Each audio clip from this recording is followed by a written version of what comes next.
15 de novembro de 1889. Sem entender direito o que está acontecendo, o povo recebe a notícia de que a República foi proclamada pelo general Deodoro da Fonseca. No dia 17, ainda aturdida, a família imperial é embarcada de madrugada para o exílio na Europa. Deodoro, agora promovido a marechal, é nomeado chefe do governo provisório. Depois de pouco mais de um ano, uma Assembleia, eleita, promulga a primeira Constituição da República.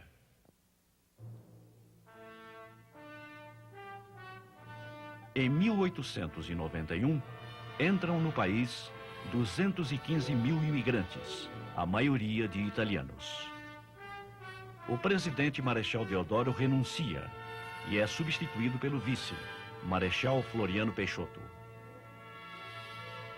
Em 1892, São Paulo inaugura festivamente o Viaduto do Chá. Chega 1893 e Floriano Peixoto enfrenta desta vez a revolta da Armada. O Rio chega a ser bombardeado pelos revoltosos. Um paulista, filho de ingleses, chamado Charles Miller, volta da Inglaterra, aonde for estudar, e introduz o futebol no Brasil. Toma posse o novo presidente da República, Prudente de Moraes, o primeiro civil eleito para o cargo. Em 1895, surge no Rio a Confeitaria Colombo, que logo se transforma em ponto de encontro da sociedade, dos artistas e dos boêmios. No Rio, Machado de Assis e outros escritores fundam a Academia Brasileira de Letras. 1897. O governo esmaga o arraial de Antônio Conselheiro em Canudos, sertão da Bahia. Morrem 8 mil sertanejos e 4 mil militares e policiais. O presidente Prudente de Moraes é vítima de um atentado, mas escapa com vida. Estamos agora em 1898. Enquanto Santos Dumont encanta Paris com seus balões dirigidos, uma nova maravilha chega ao Brasil: o cinema. Campos Salles é eleito presidente da República e vai pessoalmente a Londres renegociar com os ingleses boa parte da nossa dívida externa. O sucesso desse carnaval é O Abre Alas, de Chiquinha Gonzaga. A essa altura, o café começa a bater recordes de produção, mas enfrenta a queda dos preços no mercado internacional. 1900, o bonde elétrico chega a São Paulo, que agora já tem 240 mil habitantes.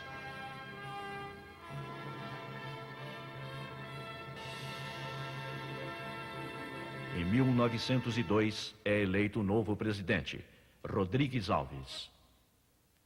Os barões do café e os grandes industriais de São Paulo começam a mudar sua residência para a Avenida Paulista, o novo endereço elegante da cidade. 1903. O automóvel começa a aparecer mais nas ruas. Recebe placas oficiais de identificação e sua velocidade é limitada a 30 km por hora.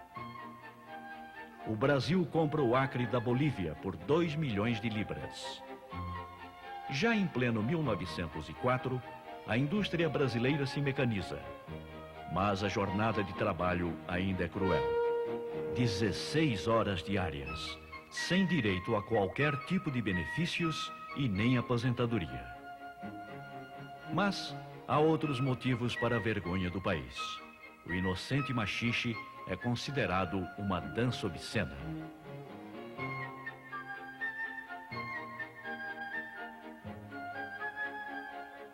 O Rio e o sanitarista Oswaldo Cruz travam a batalha da vacina.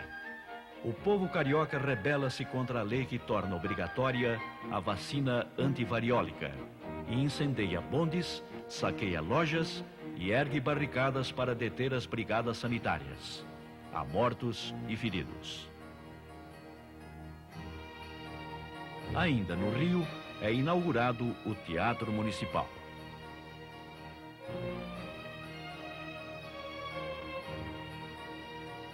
Mas é em 1905 que se dá um acontecimento verdadeiramente nacional.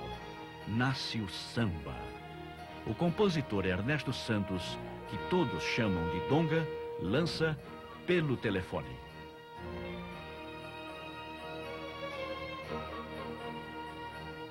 Em 1906, Afonso Pena é o novo presidente da República. Enquanto isso, em Paris, Santos Dumont decola com o 14 bis do campo de Bagatelle.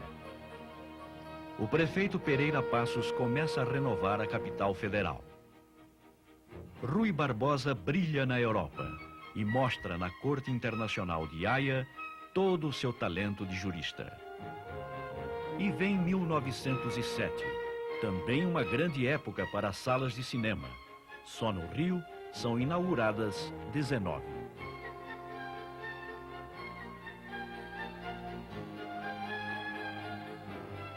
Ainda em 1908, o navio Kassato Maru desembarca em Santos os primeiros 781 imigrantes japoneses. Em 1910, o Marechal Hermes da Fonseca elege-se presidente da República. Nova rebelião na Marinha. É a revolta da Chibata. Os marinheiros rebelados querem o fim dos castigos corporais, previstos em regulamento, como a chibata e a palmatória. Os marinheiros são atendidos e a revolta termina. 1912. Começa a funcionar a via férrea Madeira-Mamoré, apelidada de a Estrada da Morte, pois seu preço foi pago em vidas humanas. Morreram mais de 30 mil operários que trabalharam na sua construção. O Contestado, terra de ninguém situada entre Santa Catarina e Paraná, que disputam sua posse, torna-se uma das regiões mais violentas do país. Estoura a Primeira Guerra Mundial. Estrangeiros residentes no Brasil alistam-se e vão à luta.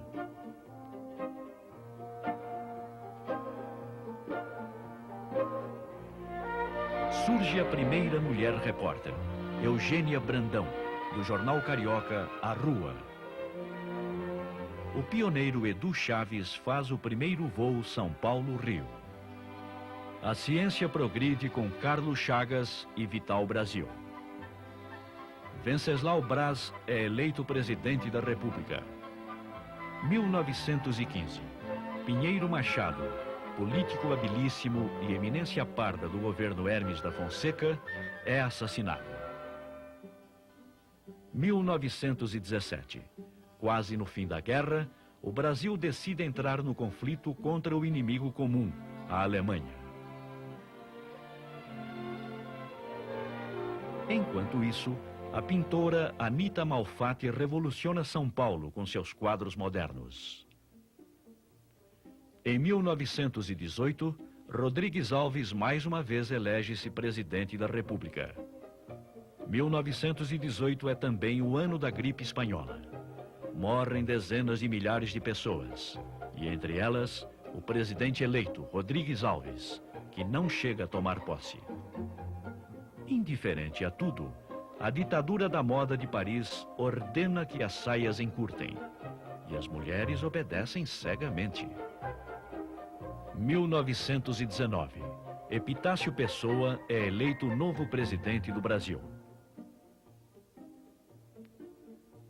A poesia entra em alta. Surgem Manuel Bandeira e Cecília Meirelles. A industrialização avança no país. É 1921. O escritor Monteiro Lobato descobre o público infantil e cria Lúcia, a menina do narizinho arrebitado. O carro Ford Bigode passa a ser montado no Brasil. Chega 1922. A polêmica Semana de Arte Moderna agita São Paulo, muda os rumos da arte brasileira e traz à tona os grandes talentos de Mário de Andrade, Tarsila do Amaral, Heitor Villa-Lobos, Di Cavalcanti e outros. No ano das festas do centenário da independência, as mulheres lutam pela sua. É o que faz, por exemplo, Anésia Machado. Ela aprende a pilotar aviões, e torna-se a primeira brasileira a transportar passageiros pelo ar e a realizar voos acrobáticos. Apesar da oposição do exército e do escândalo das famosas cartas falsas, forjadas para indispô-lo com os militares, Arthur Bernardes é eleito presidente da República e viria a governar sob estádio de sítio quase o tempo todo. Na mesma época, começa um longo período de revoltas militares em todo o Brasil, iniciado pelos episódios do Forte Copacabana, no Rio, dos quais sobreviveram apenas os tenentes Siqueira Campos e Eduardo Gomes. 1923. É inaugurada a primeira emissora de rádio do país, a Rádio Sociedade do Rio de Janeiro, dirigida pelo professor Roquete Pinto. A paisagem urbana se modifica e nasce o Almofadinha. Ele usa chapéu palheta, tem bigode e é um perigoso galanteador. A mulher não fica atrás e surge a melindrosa. Boca carmim, cabelos curtos e muito sensual. Já em 1925, os tenentes que formam um dos grupos militares revoltosos da época, inconformados com a corrupção do governo, decidem fazer uma longa marcha pelo interior do país, sonhando com um levante geral. Assim começa a Coluna Prestes. Em 1926, Bidu Sayão, nossa maior cantora lírica, é um grande sucesso na Europa. No mesmo ano, é a vez também da pianista Madalena Taliaferro. Washington Luiz elege-se presidente da República. Em São Paulo é preso um dos mais célebres ladrões da época, Meneghetti, especializado no assalto a mansões milionárias. A Coluna Prestes desiste de sua missão de propaganda revolucionária e interna-se na Bolívia. O cineasta Adhemar Gonzaga funda a Cinédia. Nasce a revista O Cruzeiro. O craque da Bolsa de Nova York arrasa a economia mundial e atinge também o Brasil. Na moda feminina, as saias voltam a ser longas. Getúlio Vargas, derrotado nas eleições presidenciais, dá um golpe apoiado pelos tenentes, depõe o presidente Washington Luiz e assume a chefia do governo provisório. É mais uma revolução, a de 1930. São Paulo ganha o edifício Martinelli, de 30 andares, o maior da América do Sul. O Zeppelin, um gigantesco balão de alumínio em forma de charuto, inventado pelo conde alemão que lhe dá o nome, chega aos céus do Brasil, encantando e assustando. A seleção brasileira vai a Montevidéu disputar a primeira Copa do Mundo, mas é desclassificada nas oitavas de final. 1931. É inaugurado o Cristo Redentor no Corcovado.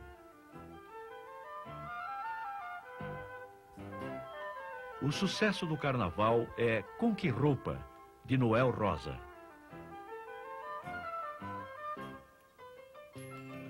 O café perde mercado no exterior e o governo manda queimar milhões de sacas excedentes para sustentar os preços. Sem dinheiro para pagar a dívida externa, o Brasil aplica um monumental calote nos credores. O rádio passa a transmitir propaganda comercial. Nova lei eleitoral. O voto agora é secreto e as mulheres já podem votar.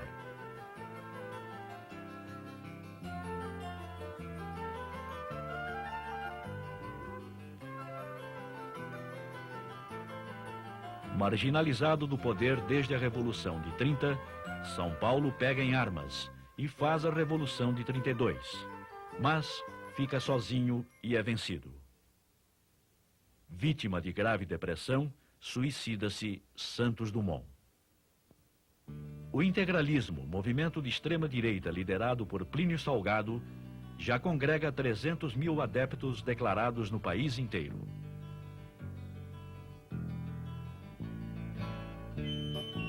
Chega 1933 e é eleita a nova Assembleia Nacional Constituinte. As mulheres votam e são votadas. A médica Carlota de Queiroz é eleita a primeira deputada do Brasil. Nasce o Rei Momo. Criado pelos redatores do jornal carioca à noite, ele é inicialmente apenas uma figura de papelão colorido e tem coroa de lata.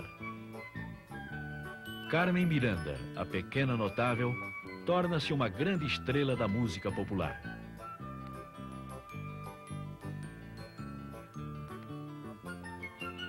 O futebol brasileiro passa a ser profissional. É disputado o primeiro grande prêmio automobilístico do Rio de Janeiro, logo batizado de Circuito da Gávea. Vence o brasileiro Manuel de Tefé. 1934 vem para levar embora o grande guia dos nordestinos. Morre o padre Cícero, que para seus devotos vira santo. Nasce a USP, Universidade de São Paulo, para ser o padrão do ensino superior brasileiro. É promulgada a nova Constituição, a Segunda da República, e o Congresso elege Getúlio Vargas presidente do Brasil. O governo põe no ar a Hora do Brasil, que mais tarde seria rebatizada como a Voz do Brasil. Na segunda Copa do Mundo, disputada na Itália, o Brasil é novamente desclassificado nas oitavas de final. O sucesso do Carnaval de 1935 é Cidade Maravilhosa, de André Filho. O pintor Cândido Portinari ganha prêmio dos americanos, pelo seu painel denominado Café. Começa a era do rádio, a grande diversão do povo e fator de integração nacional. Os comunistas, liderados por Luiz Carlos Prestes, tentam tomar o poder em Natal e no Rio. É a intentona que fracassa. Prestes foge. Mas ele é preso logo no começo de 1936. Também é preso o escritor Graciliano Ramos. Um novo prefixo está no ar. A Rádio Nacional Rio de Janeiro, Brasil.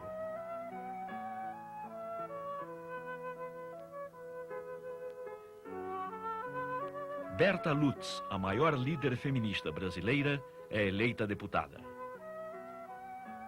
Domingos da Guia é o primeiro milionário do nosso futebol. Ele volta do Uruguai e da Argentina com a fortuna de 150 contos de réis. Em 1937, Prestes é condenado a 16 anos de prisão. Alegando instabilidade política no país, Getúlio Vargas dá mais um golpe e instala a ditadura do Estado Novo. É imposta uma nova Constituição, a terceira do regime republicano. Em 1938, São Paulo tem um novo prefeito, Prestes Maia, e começa a ganhar cara nova.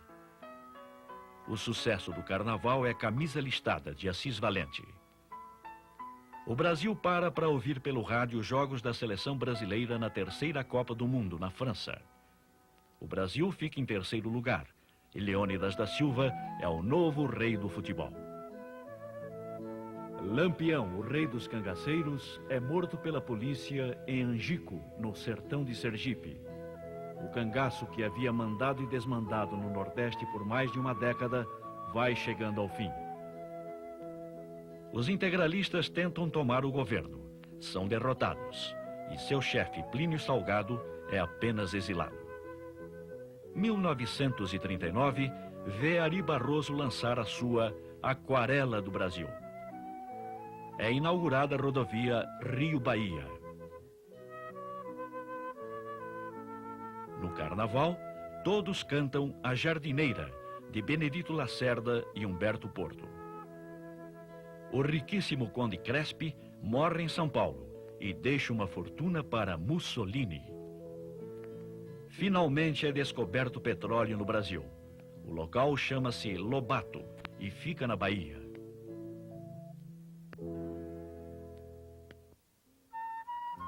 Começa a Segunda Guerra Mundial.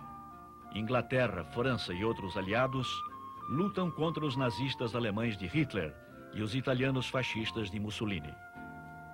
O governo cria o salário mínimo. Para calar completamente a voz da oposição, Getúlio manda ocupar o jornal O Estado de São Paulo e encampa no Rio todo o grupo do jornal à noite, incluindo a Rádio Nacional, então o mais poderoso veículo de comunicação do país. Em São Paulo são inaugurados o Estádio Municipal do Pacaembu e o Autódromo de Interlagos. Em 1941, o governo constrói a usina siderúrgica de Volta Redonda. Os americanos emprestam dinheiro e os brasileiros emprestam espaço em Natal, Belém e no Recife para bases militares dos Estados Unidos. No Rio, funda-se a cinematográfica Atlântida. Surge o Repórter Esso na Nacional do Rio e Record de São Paulo.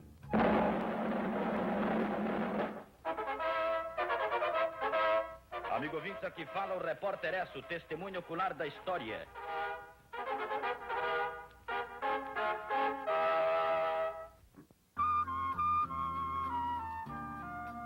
Walt Disney lança Alô Amigos, apresentando Zé Carioca e aproveitando entre os temas musicais a Aquarela do Brasil, de Ari Barroso.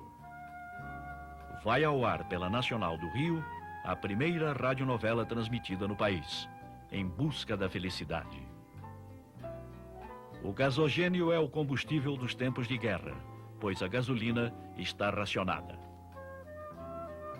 Um navio mercante brasileiro é torpedeado por um submarino alemão. É o primeiro de uma série dramática que revolta o povo brasileiro. Sob pressões gerais, o governo brasileiro declara guerra ao eixo Roma-Berlim-Tóquio. Surgem no rádio os jingles ou anúncios musicados. Pílulas de vida do Dr. Ross fazem bem ao fígado de todos nós. Ano novo, dinheiro novo. Em 1943, morre o Mil-Réis e nasce o Cruzeiro. É criada a FEB, Força Expedicionária Brasileira. E assim, preparamo-nos para ir à guerra. É criada a Canção do Expedicionário, com música de Gilberto de Carvalho e letra do poeta Guilherme de Almeida. O governo institui a CLT, Consolidação das Leis do Trabalho. Em São Paulo, agitação dos estudantes de direito contra a ditadura de Getúlio. A polícia mata 2 e fere 25. A Atlântida começa a desbancar a Cinédia. Grande Otelo estreia no cinema com Moleque Tião.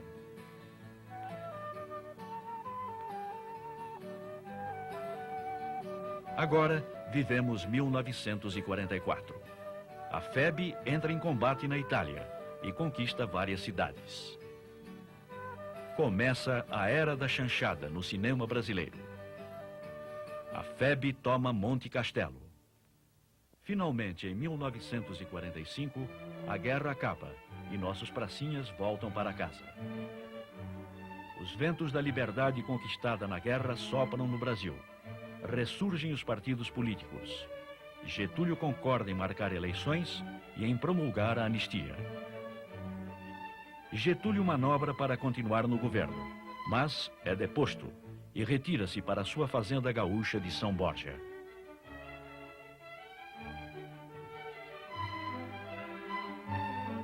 O general Eurico Gaspar Dutra, ministro da Guerra de Vargas e um dos seus depositores, é eleito pelo povo para a presidência da República.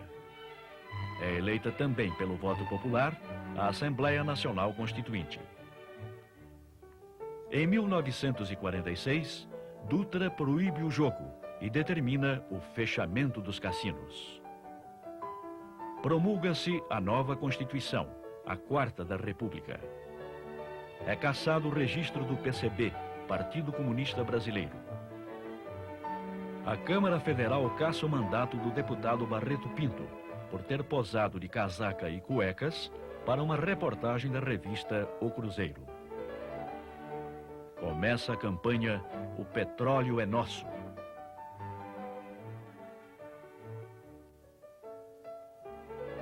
O brasileiro Oswaldo Aranha preside a Assembleia Geral da ONU, que aprova a divisão da Palestina e cria o Estado de Israel. É inaugurado o MASP, Museu de Arte de São Paulo, por iniciativa do jornalista Assis Chateaubriand e com direção do professor Pietro Bardi. No Carnaval de 1948, canta-se "É com esse que eu vou" e "Falta um zero no meu ordenado". Em São Paulo, o empresário Franco Zampari funda o TBC, Teatro Brasileiro de Comédia, uma companhia de atores fixos e de alto nível. Enquanto isso, o jovem cientista César Lattes descobre o meson, uma das partículas elementares do núcleo do átomo. Em São Paulo, é inaugurado o Museu de Arte Moderna. Franco Zampari e Titilo Matarazzo fundam também em São Paulo a cinematográfica Vera Cruz, nos moldes dos estúdios de Hollywood. Enquanto isso, no Rio, são fechados os estúdios da Cinédia. Victor Civita funda a Editora Abril. Sua primeira publicação, O Pato Donald, torna-se um grande sucesso. A aviadora Ada Rogato atravessa os Andes em voo solitário. Enquanto isso, Luiz Gonzaga agita o Brasil com o ritmo do baião. É inaugurado no Rio o Maracanã, o maior estádio do mundo. É lá que o Brasil perde no último jogo a 4ª Copa do Mundo. O campeão, o Uruguai, sai de campo levando a taça Gilles Rimet, enquanto 200 mil pessoas no estádio e milhões pelo país afora choram emocionadas. Getúlio Vargas é eleito presidente da República e volta ao centro do poder.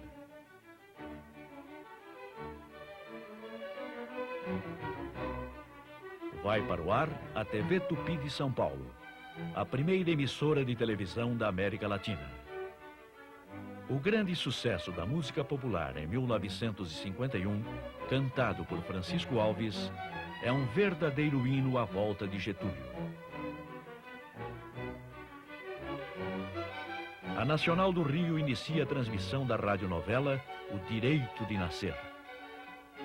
E acontece o primeiro beijo da televisão brasileira. Na TV Tupi, o galã Walter Foster beija a boca da heroína Vida Alves. Surge no Rio a revista Manchete. O país está de luto.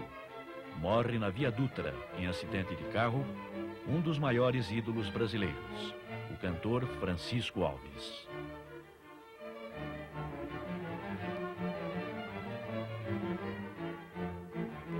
E depois de 6 anos de discussão, finalmente é criada a Petrobras. É lançado o filme O Cangaceiro. Dirigido por Lima Barreto e produzido pela Vera Cruz, ele bate recordes de bilheteria e é premiado no Festival de Cannes. A Baixada Fluminense começa a ganhar fama de violenta. O rei do lugar é Tenório Cavalcante. A rainha é a sua metralhadora, a célebre Lourdinha. 1954 é o ano do 4º centenário de São Paulo. Há muitas festas no Parque Ibirapuera, especialmente projetado por Carlos Niemeyer, numa área de 110 mil metros quadrados. Na 5ª Copa do Mundo, realizada na Suíça, o Brasil cai diante da Hungria nas quartas de final.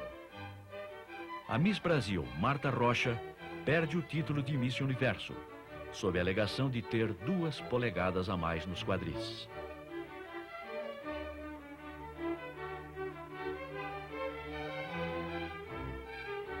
Impedido de votar, estou no dever de depor, não como acusado. No Rio, há um grave atentado contra o jornalista e político Carlos Lacerda. Até agora tenho ouvido apenas... Um feroz crítico do governo. Lacerda fica ferido, mas seu acompanhante, o major da aeronáutica Rubens Vaz, é morto. Venho a esta comissão... O crime é atribuído à guarda pessoal do presidente Getúlio Vargas. Sofrendo grande pressão política, Getúlio recusa-se a renunciar ou a permitir um inquérito no palácio. Por fim, suicida-se, causando grande comoção nacional. O vice Café Filho assume a presidência.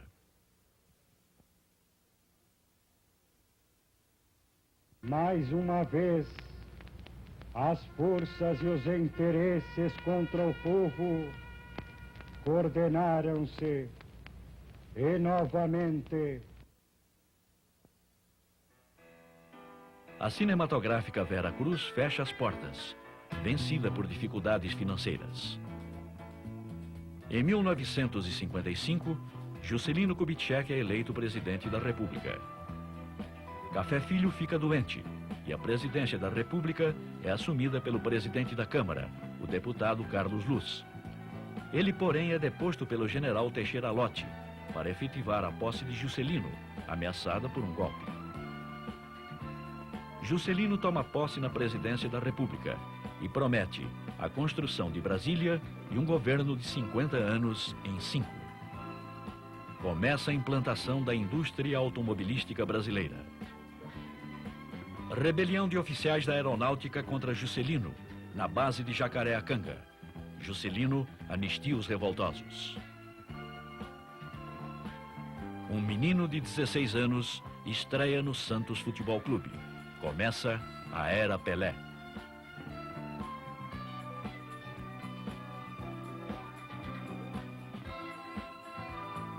Em 1957, começa a construção de Brasília, com projeto de Niemeyer e Lúcio Costa. Os candangos trabalham 24 horas por dia. Já é 1958 e a USP, Universidade de São Paulo, instala o primeiro reator nuclear da América Latina. Surge a Bossa Nova, liderada por João Gilberto, Roberto Menescal, Chico Feitosa, Tom Jobim e Nara Leão. O Brasil realiza um dos seus grandes sonhos. É campeão do mundo pela primeira vez, na Copa realizada na Suécia.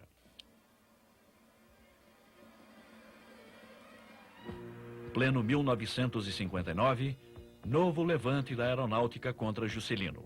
O movimento é rapidamente debelado. Entra em cena a tenista Maria Esther Bueno e começa um longo reinado em Wimbledon e outras quadras do mundo. Juscelino inaugura Brasília, a nova capital.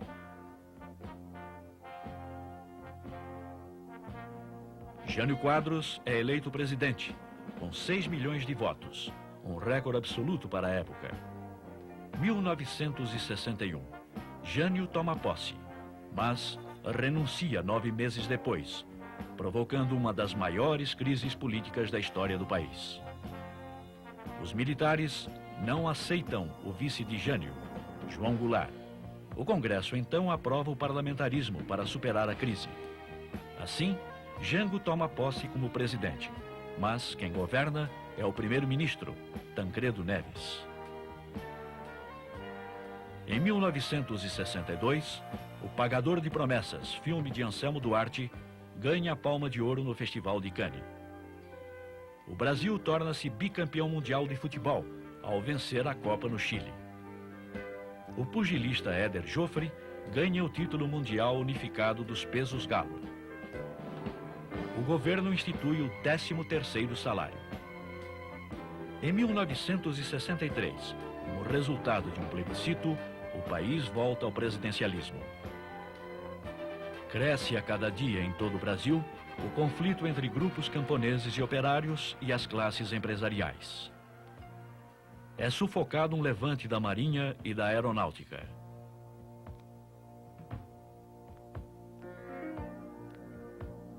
Os estudantes vão às ruas para reivindicar reformas na vida brasileira. É lançado o filme de Glauber Rocha, Deus e o Diabo na Terra do Sol. Em comício na Central do Brasil, Jango defende mudanças radicais. A polarização direita-esquerda atinge o seu auge. Realizam-se manifestações populares contra o governo Goulart. A maior delas é a Marcha da Família com Deus pela Liberdade, no Rio e em São Paulo. Por fim, denunciando o crescente domínio das esquerdas sobre o governo, a 31 de março as Forças Armadas destituem o presidente Jango Goulart, que se refugia no Uruguai. O general Castelo Branco assume a presidência da República, caça os direitos políticos por 10 anos de 337 pessoas inclusive os ex-presidentes Juscelino, Jânio e Jango, e altera os rumos da política econômica. São extintos os partidos políticos existentes e é introduzido o bipartidarismo. Aparecem a Arena e o MDB. A censura proíbe a encenação de inúmeras peças teatrais.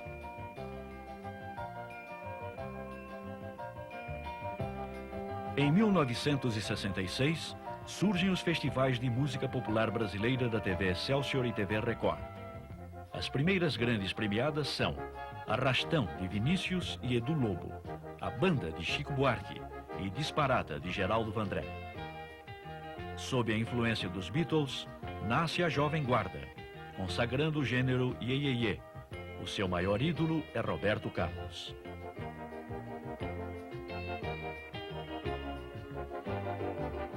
Ratificado pelo Congresso, o Marechal Costa e Silva assume a presidência da República.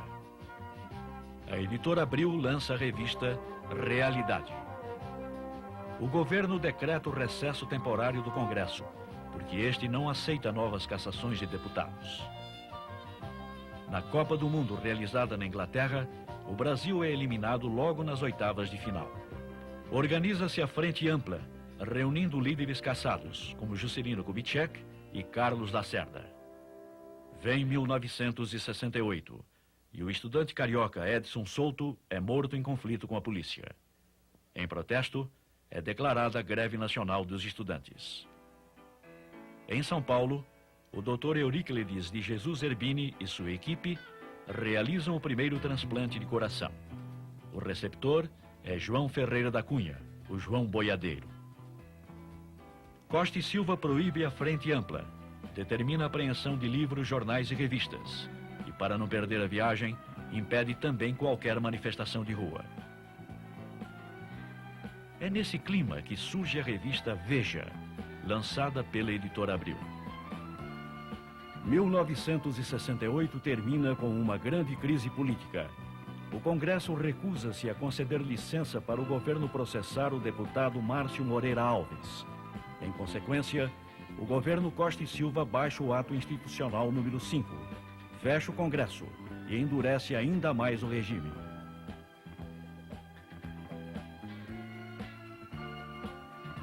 Organizam-se grupos clandestinos armados. Subversão e repressão policial lutam nas ruas.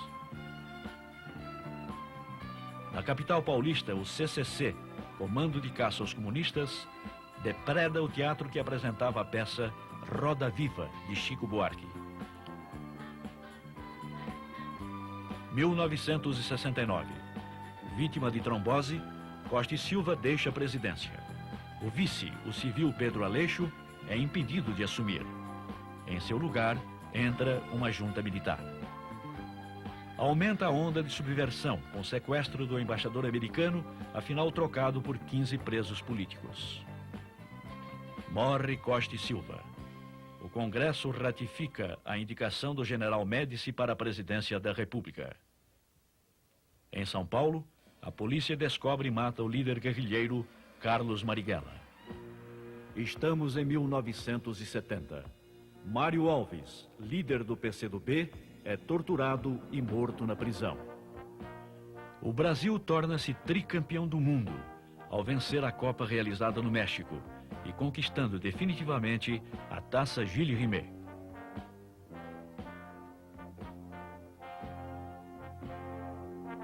Mais sequestros. Desta vez, terroristas levam o cônsul japonês em São Paulo e o embaixador alemão. Ambos são libertados em troca de 115 presos políticos.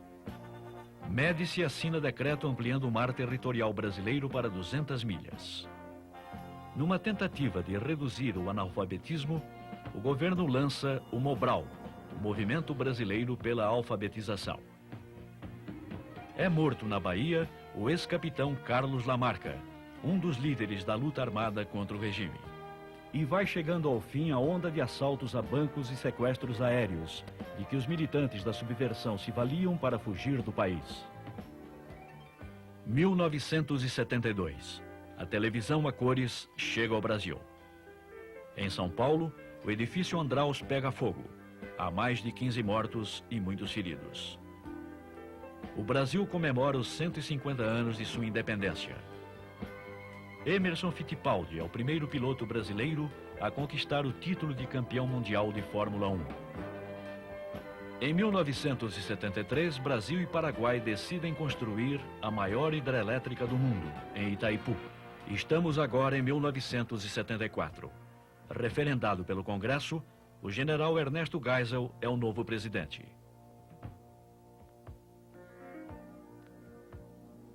O ministro da Justiça, Armando Falcão, proíbe a apresentação do balé Bolshoi da União Soviética. Novo incêndio em São Paulo. Agora é a vez do edifício Joelma. São mais de 180 mortos e inúmeros feridos. Na Copa do Mundo realizada na Alemanha Ocidental, o Brasil fica em quarto lugar. Em 1975, surge o Proálcool, o programa do álcool combustível. Vladimir Herzog, jornalista e professor, é torturado e morto no DOI-CODE em São Paulo. O operário Manuel Fiel Filho é também torturado e morto. Em consequência das mortes de Fiel e Herzog, Geisel decide afastar o comandante do 2º Exército, Edinardo Dávila Melo.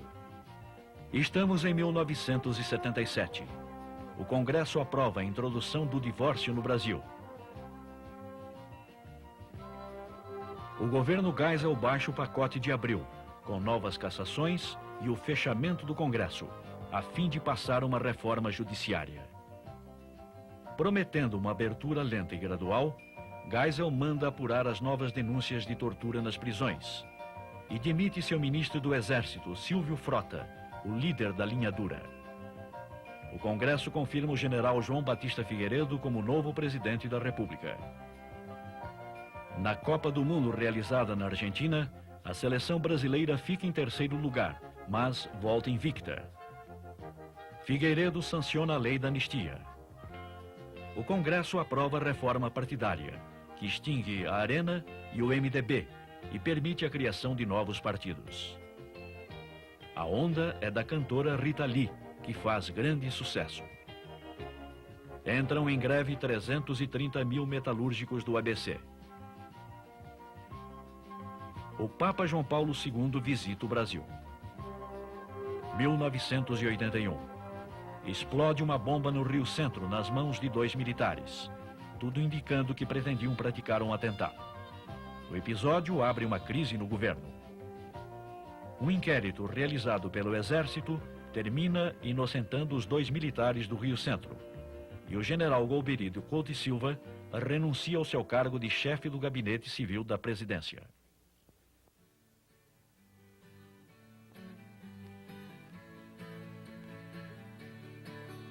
O presidente Figueiredo sofre um infarte, é operado nos Estados Unidos e reassume o cargo. Nelson Piquet é o campeão mundial de Fórmula 1. Na Copa do Mundo realizada na Espanha, a seleção brasileira é eliminada na segunda fase, em jogo emocionante e inesquecível contra a Itália. Estamos agora em 1983 e o governo anuncia uma maxi-desvalorização de 30% do cruzeiro. 1984. Entre janeiro e abril, milhões de brasileiros vão às ruas em comícios gigantescos, exigindo diretas já. Apesar dos panelaços de protesto popular, o Congresso, dominado pelo governo, derrota a emenda Dante de Oliveira, que restabelecia as eleições diretas para a presidência da República. Janeiro de 1985. Por 480 votos a 180, Tancredo Neves é eleito pelo Congresso, mas adoece na véspera da posse. Assume o vice José Sarney. Acabou a ditadura militar. –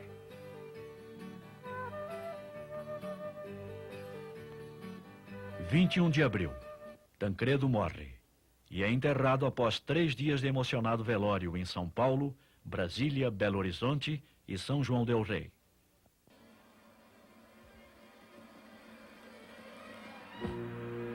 O país inteiro chora a morte do líder que havia projetado uma nova república para o Brasil.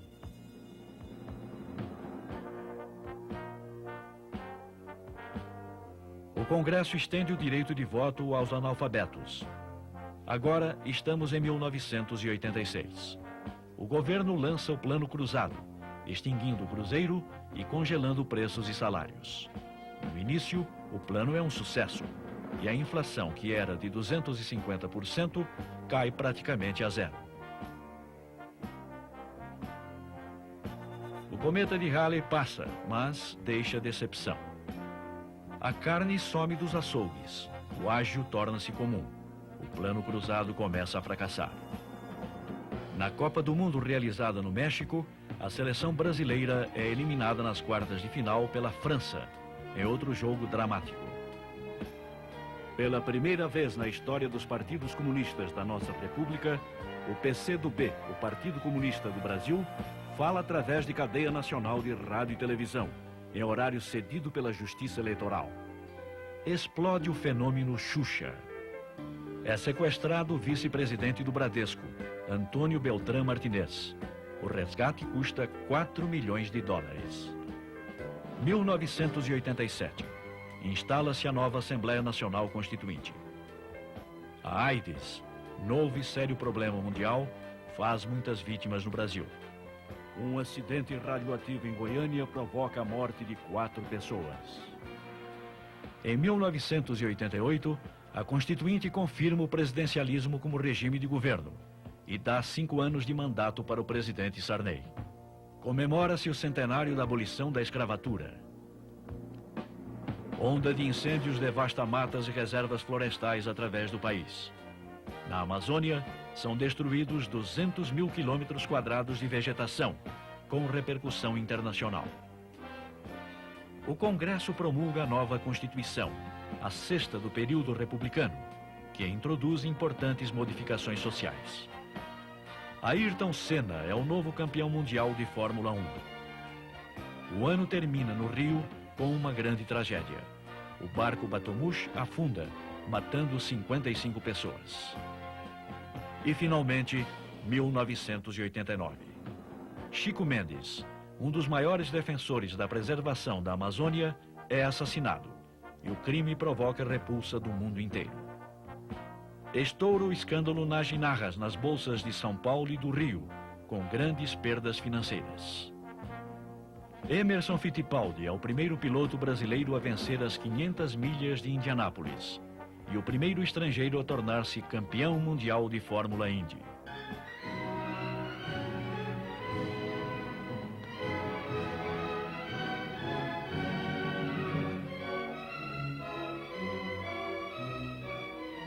De novembro de 1989. Desta vez, entendendo muito bem o que está acontecendo, o povo brasileiro, liberto da ditadura, finalmente vai às urnas. E depois de 29 anos, começa a escolher o seu novo presidente, na mais bela comemoração dos 100 anos de República.